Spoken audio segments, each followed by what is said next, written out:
For some reason, games about shooting aliens are just immediately more fun. Alien Storm for the Sega Genesis is no exception to that. But when it comes to side-scrolling fighting games, and Genesis games, I would consider Alien Storm a hidden gem in my book. There are and were always the same two beat-em-ups that everybody always talked about and owned, Golden Axe and Streets of Rage.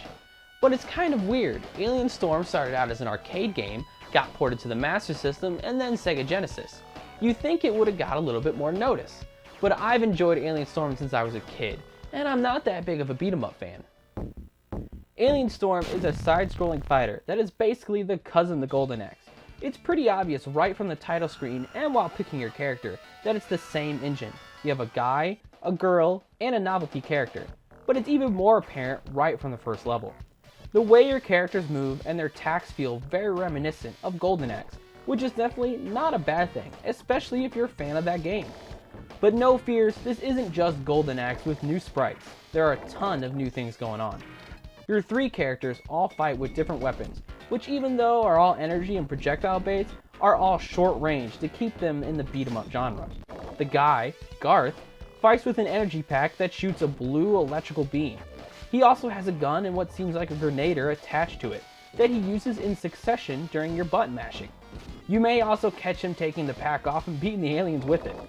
The girl, Karen, has a flamethrower, which has the same range as the guy's energy pack, and also has a gun and some sort of explosive attack.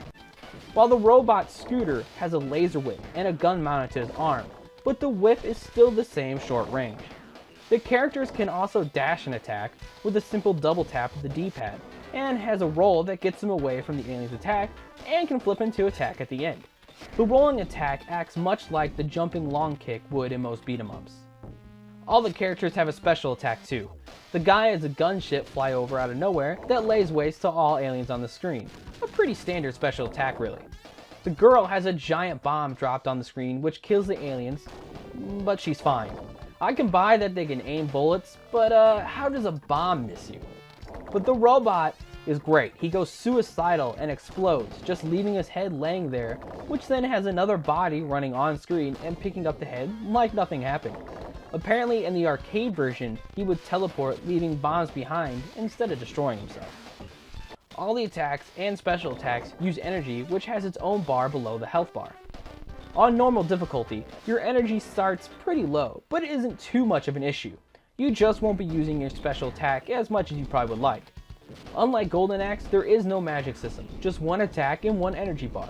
It simplifies things, but there's still a small amount of strategy needed.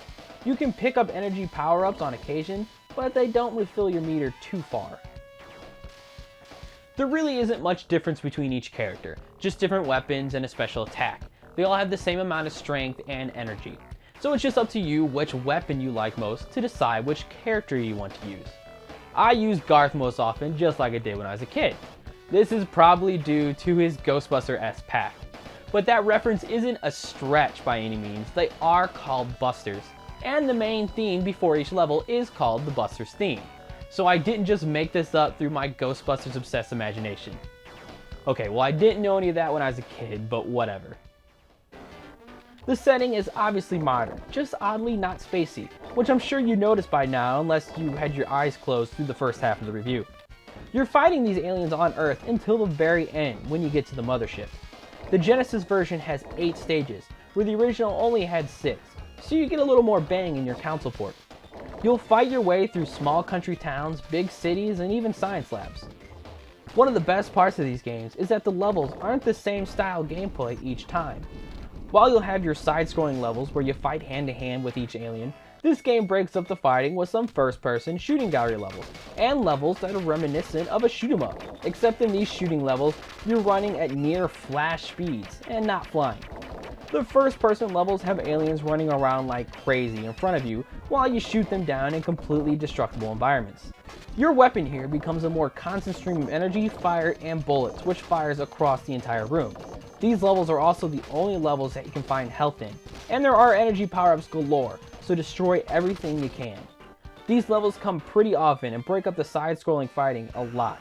Maybe a little too often for some taste, but they are fun and set this game apart from a lot of games like it. They can get pretty crazy too, with a lot of things flying at your screen at one time, while other aliens jump and slash at you. The shoot 'em up levels have aliens mostly running away from you instead of trying to attack you though. Some of them do fire at you if you count these weird gas balls.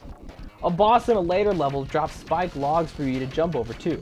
Your weapon here becomes more standard projectiles, which is good as having a short range weapon in a shoot 'em up would be pretty annoying. I wish these levels were way longer than they are though, because they are pretty fun and make for a great break in the standard beat 'em up levels.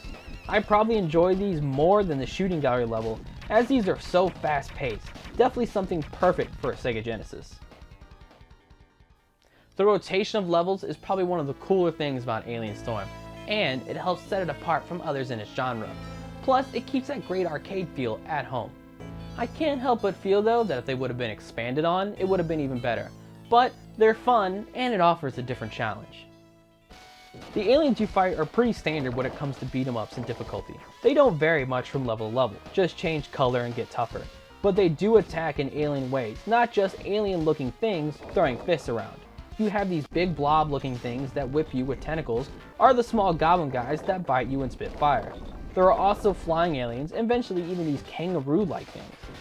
There are a few bosses, such as the one in the running stage, and these two real creepy ones with this hideous face on it. He shoots lightning at you and crawls around the ground. It seems simple enough, but the lightning does a lot of damage. The second time you beat him, a cocoon thing comes out of the sky to fight. The arcade version, though, only had one boss with 3 forms. Once you beat the game, there is some replay value. Like Golden Axe, you have the game mode where you face off against enemies, 1 life, and see how far you can get. Not exactly my favorite game mode, but it's something for a little quick fun. Of course, there is multiplayer too, which changes the difficulty around. You can also change the difficulty of the game around to easy, normal, and hard, and you can also change the energy levels in the same fashion. While the energy levels aren't huge changes, they are noticeable, but changing the game to easy, I didn't really see much difference. You can also change the mode of fire to rapid fire if you want. I like that you can alter the gameplay in such ways, it really adds to the replayability. Also, oddly enough, I've actually seen people put down the music, but I think the music in this game is pretty great. It really enhances the game. It has a great groove and is fun, very funky, but each to their own I guess. Alien Storm is a fun beat 'em up for your Sega Genesis. I definitely suggest picking it up. Aliens, energy weapons, and varied levels that include a shooting gallery and fast-paced side-scrolling shooter, it's a great little package. You can find the original cart for a pretty decent price, but if you don't want to search for it, it is on Virtual Console, but it's about the same price that you'll find the cart in box. So I definitely suggest going with the original, but either way is a great choice. I'll see you next time!